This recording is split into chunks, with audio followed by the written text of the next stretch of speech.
Hello and welcome to the Skipper's View podcast. My name is Hagen. That's Brett here with me.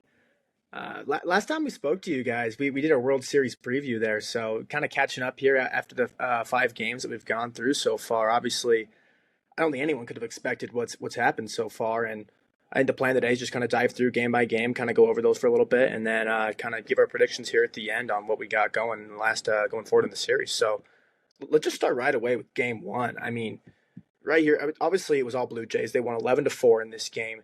The Dodgers had the early 2-0 lead, and the Blue Jays matched them in the fourth. But then the big story of this game was that sixth inning, in the bottom of the sixth for Toronto, and they scored 9 runs.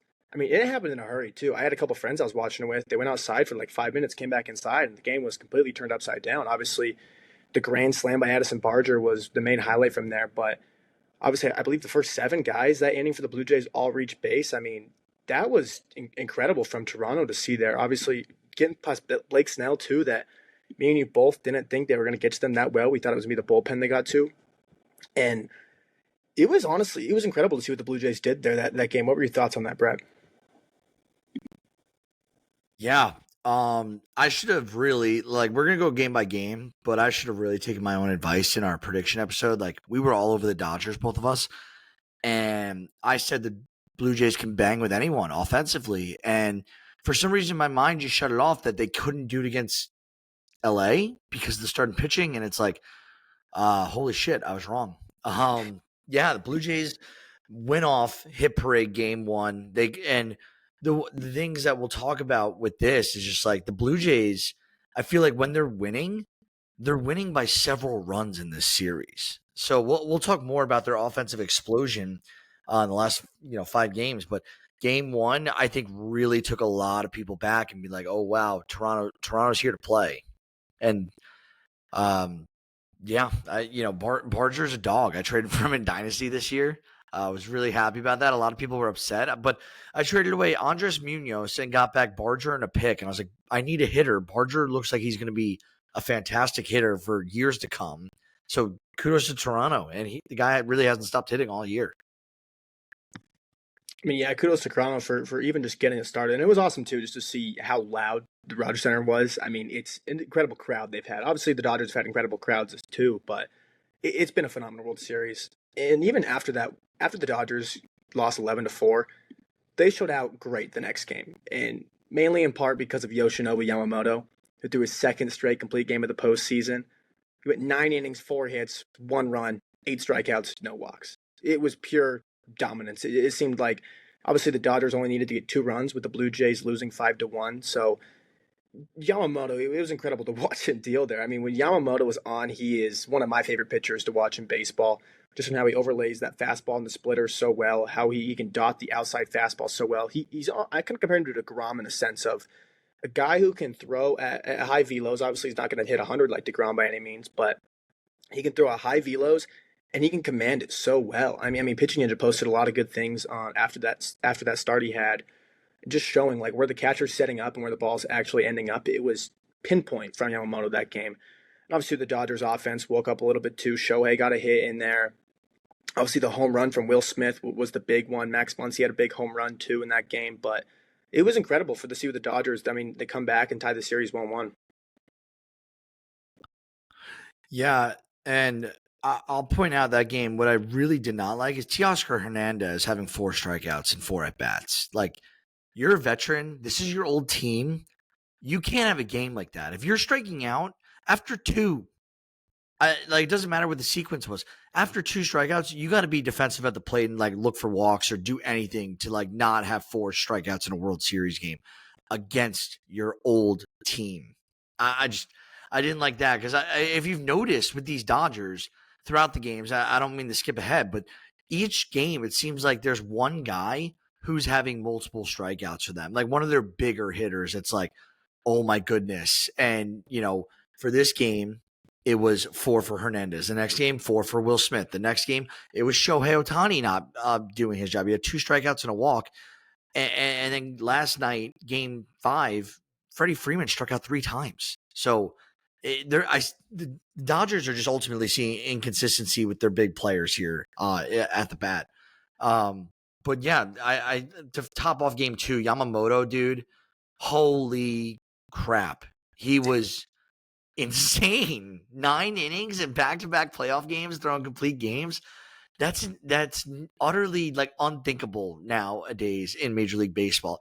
8 strikeouts, gave a 1 earned run, did it all in 105 pitches too. So, kudos to Yoshinobu Yamamoto. That he really put his team on his back game 2. For sure. And even too, I think we didn't even mention him at all, but Kevin Gausman kind of deserves some light here on that game too, because obviously kind of got lost because it ended well, but I believe it was 18 in a row he retired at some point. Really just got into trouble at one point, made a couple mistakes, but he was matching Yamamoto up until that point into the 7th inning where he got pulled and ended up giving up 3 runs. So kudos to Kevin Gausman too. He deserves his light here. And moving forward too, obviously the big game of this series, one of the best World Series games ever. Probably, I would argue, maybe the best I've ever watched in my lifetime.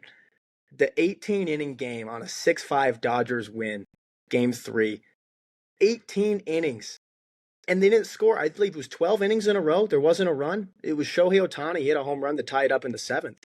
After that, he got intentionally walked 4 times in a row. And then they walked him intentionally, but pretty intentionally on his 5th time up. So he had 5 walks in a row after he started 4 for 4 with 2 home runs and 2 doubles. It was incredible. It was the Shohei Ohtani game until it went into extra innings and it became 18-inning game. And then Freddie Freeman hit the home run there to end it for the Dodgers. And I mean, even after the game when they were interviewing the players, I mean, they were interviewing Shohei. And at first I was kind of like, why aren't you interviewing a Will Klein? And because you forget it was so long ago that Shohei Ohtani even had the opportunity to hit. But obviously, Freddie Freeman, Shohei Ohtani, the 2 big names. But the unsung hero that deserves a lot of praise, Will Klein. No one knew who the hell this guy was coming into the World Series. Honestly, most people didn't even know who the hell he was coming into this game. It was 4 innings out of the pen, 1 hit, 2 walks, 5 strikeouts, gets the win. He is marked in history forever. Pulling out his best Nathan Eovaldi there. After him, it was Yoshinobu Yamamoto who started warming up there. I mean, it was incredible to see what Will Klein was doing. His stuff looked great. It graded out really well. It was incredible to see him do that. I love seeing these no-name reliever guys who have been DFA'd multiple times throughout the year, been traded, have a long journey to the big leagues. He had a 5 ERA in his career, and he does this. It was awesome to see Will Klein do that, and on the biggest stage too, where people who, even me and you, I didn't know who Will Klein was coming into this series, and now I know him at the same exact time that the whole world knows who Will Klein is. Yeah, I had no clue who he was, and this is a good learning example for teams. And like, honestly, I love that. I'm going to take this from John Boy. John Boy was talking about this on Talking Yanks. Like, they mentioned they were so sick of having not throwing hard relievers. This is why you get guys who could throw out 100 miles an hour, because like it's that hard to hit. It's that hard to hit. We don't know who this guy was, and he was awesome in a World Series game for the Dodgers. Like, he is not a guy. I bet you most Dodger fans did not know who Will Klein was. So it's a learning lesson. It's why the Dodgers are great at what they do. And I think that really the one big takeaway, and this is not a great analogy, but I think it gets the job done here. One of my buddies asked me about Ohtani. He texted me right after it happened. He's like, dude, I know I'm not a big baseball fan, but like, has 9 for 9 ever happened before? He was just very like not astonished by the fact that Ohtani got on base 9 freaking times in one game. And I said to him, I was like, imagine there's one linebacker and one running back, and Ohtani's the running back, and you put him on the 1 yard line. And 9 straight times with the middle linebacker set up right in front of him, the linebacker failed to tackle him and he advanced for a touchdown. 9 straight times on the goal line, like doing that. That is, like, we watch football and the NFL. I hate to correlate it. Like, getting into the end zone, the less room you have, the harder it is. And it's like when you're batting and pitching in baseball, it's 1v1, and every single time, Toronto's staff, their management, they all know who's up to bat when Ohtani takes the plate. They are doing their absolute best to get this guy out. And then they intentionally walk him. What was it, 4 times or 5 times in the game? They just admitted defeat. They said, we cannot get you out. This was a Barry Bonds-esque treatment of a player, and we just saw it in a World Series game. Let that sink in. And that's where I was getting at. Ohtani, like, I know Freeman hit the bomb. Otani's the hero of this game, in my opinion. But he just continues to prove why he's the best player to ever touch a baseball. I mean, yeah, like Bonds is the best way to compare it to. Like I've always had a lot of conversations with my dad about it, where Barry Bonds is the player that I wish I would have been able to see, just to see like in the World Series in these big games. We all know the stats, how many intentional walks he had, and I just wanted to see what it was like watching a guy who was so good, where you intentionally walk him multiple times in a row because you don't even want him to swing the bat. That was, I saw it right there that game. And this game was so long too. There were so many big things. If we weren't on a time crunch, we could dive in an hour on this game if we wanted to. But just two quick things. Max Scherzer, he obviously got the start there. You kind of forget him because of how long the game went. But 4 2/3, 2 runs, or excuse me, sorry, he ended up going 4 1/3, 3 runs, and he looked great too. Like we were kind of wondering how he was going to look after his last great start, and it was kind of cool too because he's an old guy in there. You don't know how much longer he's got left in the game. And then I think the big one too was Clayton Kershaw coming in. Obviously, a huge scenario. It was his last game ever at Dodger Stadium. It could be the last time he pitches in his career. Comes in a huge moment. I believe it was the 12th inning, 11th inning. Bases loaded, 2 outs, lefty lefty. And I was wondering what's going to happen here because you don't want Clayton Kershaw to go out giving up the lead there and that game ends. You don't want his legacy to end that way. But he was the last lefty in the pen, I believe, and you put him out there and obviously does a great job, gets the ground ball, gets the out, shows a ton of emotion, which I love to see that. So I just thought it was great to see Clayton Kershaw get one last crack at it in front of the Dodgers crowd, which I love to see that. Yeah, And then going forward, and you're go as ahead. you say, you're absolutely right. Like Kershaw last game pitching in LA, that is something to take in. The series is like weirdly full of like I feel like each World Series has its own unique little attributes of like what makes it special. Like last year with the Dodgers Yankees, like, and I'm just giving an example. It was like the amount of times they played each other for World Series and like all the history between the two clubs and the Dodgers used to be a New York team and what have you. This year we got Otani, we got Kershaw's like retirement party here. Scherzer, who is a legend in himself, is pitching in this bad boy. You got another Cy Young winner who, you know, when we jump to game 4 here, Shane Bieber, he's in this series. You got Blake Snell, who's won 2 Cy Youngs, 1 in each league. There's so much like cool little tidbits about this series. And then like, not to mention Freddie Freeman, Vlad Guerrero in his first year of this massive extension. We got Bo Bichette, a guy that, you know, he was third in baseball in hits this year, and he was 20 games less than the guys in front of him. Bichette is about to get a massive, massive contract. It just, I don't know. I love it. It's overstimulating. But let's jump to game 4. Toronto won 6-2. So, and I just mentioned Shane Bieber, former Cy Young winner. He pitched very, very well. And Hagen, I guess let's hear your thoughts. Game 4. Yeah, I was very curious to see how these teams would come out because obviously you know it's the World Series. The guys are going to show up and they're going to fight because you have nothing else to do there. But after such a long game, just under 6.5 hours, I believe, 18 in game, how are you going to show up to this game? Bieber versus Otani. Who's going to show up? Who's going to show up? Are they going to look tired? Are they going to look ready? You just didn't even know. And how the bullpens too. It was a mess because it was what if your pitcher needs to be pulled in the third inning? It was just kind of a game of disaster, and it was like you didn't know what to expect more than any other game that I've seen in the postseason in a very long time. And my big takeaway was just came down to the bullpens. Obviously, Shohei he pitched pretty good, but then obviously the inherited runners too, when Bonda came in, gave him up. So, and Bieber his bullpen helped him out too when he came in. Only went 5 1/3 and only 1 run there. So, I think it really came down to the bullpens here. And I think it's kind of been a big storyline this series, especially the last couple of games, is when the bullpens are coming into the game, who is stranding those inherited runners and who's getting their starting pitchers out of those jams. And the Blue Jays have just been superior by a long stretch so far this series. Obviously, once Bonda gave up those runs and the Blue Jays put up a 4 spot in the top of the 7th, it felt very like the Blue Jays were going to win this game. And obviously, Vlad went yard this game too. A great picture. One of the best baseball pictures of all time. One of those ones you're going to see in a bar in Toronto of him hitting a home run off Otani and the bat flip.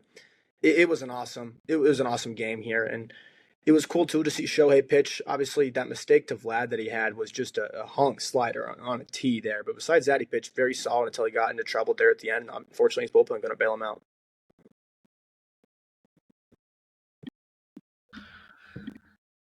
Yeah.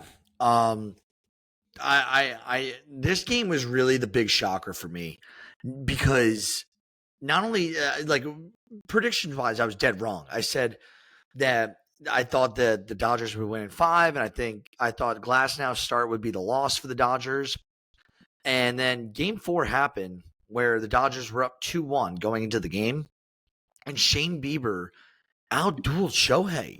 And I did not see that coming. And finally, I think that the tiredness, the fatigue of the game the day before that, win 18 innings really got to Shohei, especially he got on base 9 freaking times. Like, he's being asked to do a lot for the Dodgers.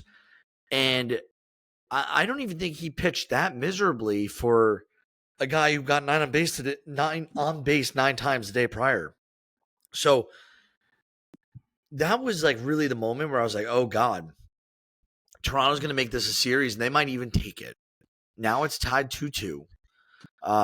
Toronto, then I think as we jump to game 5 here and we'll transition, I think that was the big wake up call to everyone. Like, Toronto's in this series, and then they just took 2 of 3 in LA, Hagen. They took game 5 last night, 6-1. Dodgers offense did not show up for Blake Snell at all. And Blake Snell gave up another 5 earned runs through 6 2/3 innings. He had 7 strikeouts. And that half tells me Dave Roberts didn't have, arms in the bullpen that he trusts, arms in the bullpen that might need a rest. And, because you would have thought Blake Snell would have gotten pulled a little bit earlier, giving up 5 earned runs. What were your thoughts on the pitching status for the Dodgers last night in game 5? I mean, it started right away, like you said, too. Like, the Blue Jays obviously showed up on the first pitch of the game. Davis Schneider comes in, hits a home run. 2 pitches later, Vlad Guerrero hits a home run there.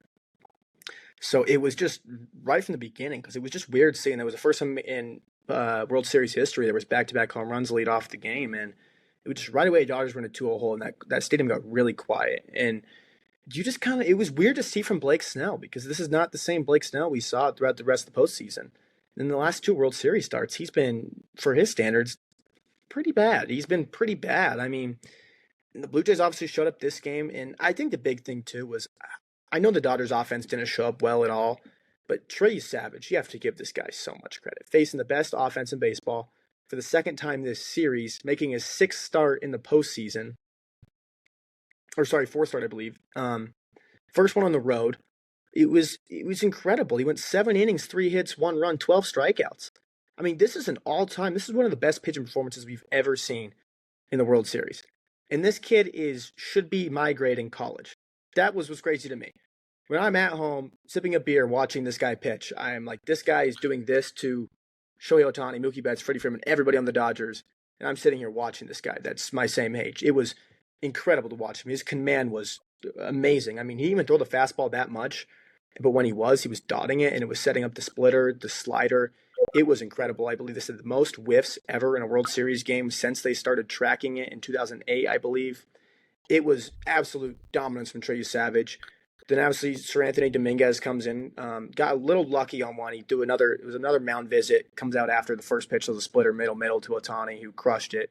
Luckily got out, and then Hoffman came in and closed it at the end. But Trey Yesavage is the big takeaway for me here. Obviously the Blue Jays got up early, but Trey Yesavage, it was incredible to watch. I mean, I'm kind of speechless here. There's so many stats I could throw out there on all this, but just know this is one of the best rookie performances we've ever seen, if not the best, in postseason history, World Series history, however you want to put it. Dude, Trey Yesavage, I'm pretty sure he's the first rookie ever to have 2 double-digit strikeout performances in the playoffs. And the fact that he's 22 years old and doing this, we don't see how many. I would bet less than 9. I would say it's about 99, maybe 98% of prospects do not get called up to the MLB before they're 22 years old. It's very uncommon. Like, we do hear about it, but like, think about every prospect that gets called up throughout the season every year. For every 21-year-old that we hear about, because it does happen, there's 99 other guys that are like 23, 24, 25 even. Like, and he's doing this in a World Series against the best lineup we've probably seen since Murderers Row. Like, it's that good. Or even the Cincinnati, the Red Machine, like that. This is what we're talking about in terms of stature of lineups that Trey Yesavage is just absolutely dismantling. So, yeah, I'm like you. I'm tongue-tied how to explain it. I never thought Trey Yesavage was going to be this good. Boy, goes to show you, if you don't have a lot of tape on a guy as well, like the Dodgers don't know how to hit him. They are not hitting against Trey Yesavage. I mean, yeah, and even you mentioned the age there on how young he is for a prospect.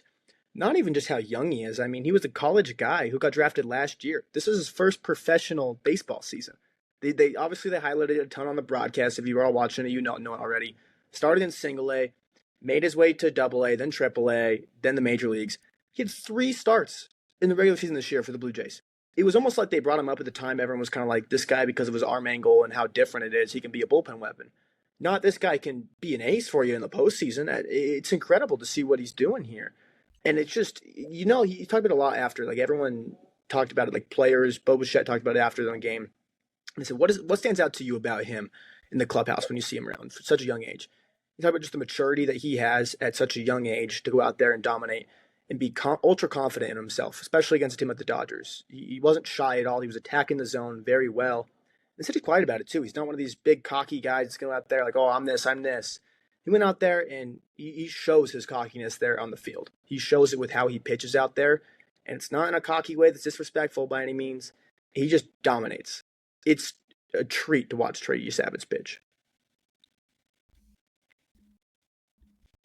Yeah, Yesavage, dude, he's also, like, right now, he's making himself a lot of money, or the Toronto Blue Jays are going to extend him earlier than later. I don't think they're going to let this guy go through 3 years of arbitration once he enters that area, because he's 22. Like, he's got to be in year 1 of arbitration, or not even arbitration eligible yet, I bet. I haven't looked at his contract. Next year. So we'll still have 6 years of team control after this season ends. Yeah. I would be extending this guy just to, like, get him happy. So that way when it is time, he's not going to leave. So, we've been talking. It's been about 23 minutes. We're at a 3-2 Toronto series lead, and these two teams are heading back to Toronto. We know that Game 6, the probable pitchers are going to line up to be Yoshinobu Yamamoto and Kevin Gausman. So, do you want to start off with predicting, or do you want me to go first?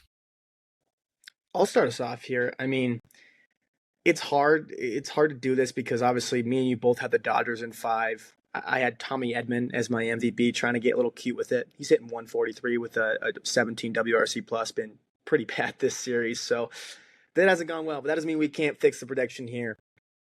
I know it's easy to say Toronto just because they're up 3-2, but I like Toronto. I do feel good that this game will go to 7. I do think that's going to happen just because Yamamoto is just such a unique pitcher too, and when he's on, I think there's not really much you can do even if you've seen him before. Gausman, he has that splitter fastball overlay, and I think he's more prone to kind of hanging some pitches over the middle or kind of honing in on one specific zone and throw 6 or 7 pitches in a row there in one spot. And then the hitters can kind of catch up to what he did against Cal Raleigh back in the DS. But I'm going to go Toronto here to win the series, which is, it sounds weird. I think if you would have told me I would have ever picked the Blue Jays to win the World Series at any point throughout the season, I would have laughed at you. And obviously, I mean, the odds have it too, where the Blue Jays are minus 240 to win the series, Dodgers plus 200. But I think this series does get to 7. I like the Dodgers tomorrow in pretty low scoring effort, I'll say. And then Game 7, anything happens. Game 7, anything does happen. We got to get there first. And now, this is where I've been thinking about this. I was so wrong on Toronto. It's making me rethink everything I know about baseball. And it's like, I play a lot of fantasy. I know it's fantasy. Finished top 2. I won a championship this year in one league. I finished top 2 in my big league. Did well in my dynasty leagues, improving my ranking. And I knew it was going to be a long rebuild with my guys. And the Toronto Blue Jays are making me rethink everything. Fantasy, personnel, what do I know? And Yamamoto going 3 for 3 straight games of like being an absolute dog. Like, what are the odds? And I think he has the talent to do it for sure. He's like, there's no question about it. He's proven it time and time again that he's an absolute animal. Toronto looks so good. And their fans are going to be on their feet screaming their heads off tomorrow night. It'll be, same day once this goes out tomorrow. And I think Yamamoto might look shaky. That's where I'm having doubt now in LA. And I'm like, maybe it is just not LA's year. And I don't know. Then the other half of me tells me, you're an idiot. Yoshinobu Yamamoto has been an absolute freak pitching for LA the last, all season. But really, the last few games, he's been out of his mind. So I'm going to stick with my guns just because I believe in Yamamoto. I don't think Kershaw and Freddie Freeman and Mookie Betts and Shohei Ohtani are not going to go down without a fight. I just don't. I think that they'll even call guys in like Glasnow to relief. This is an elimination game, so they'll do anything. I will take LA to win. Game 7. It is, it's going to be crazy to watch. And if Glasnow does not get called into relief, there's a good chance Glasnow starts Game 7 for the Dodgers. Now, that being said, who starts Game 7 for Toronto? Because you had Bieber go Game 4. You had Trey Yesavage go last night. I don't think it's Yesavage, and Gausman's supposed to start Game 6. So I think they might have to go to Shane Bieber.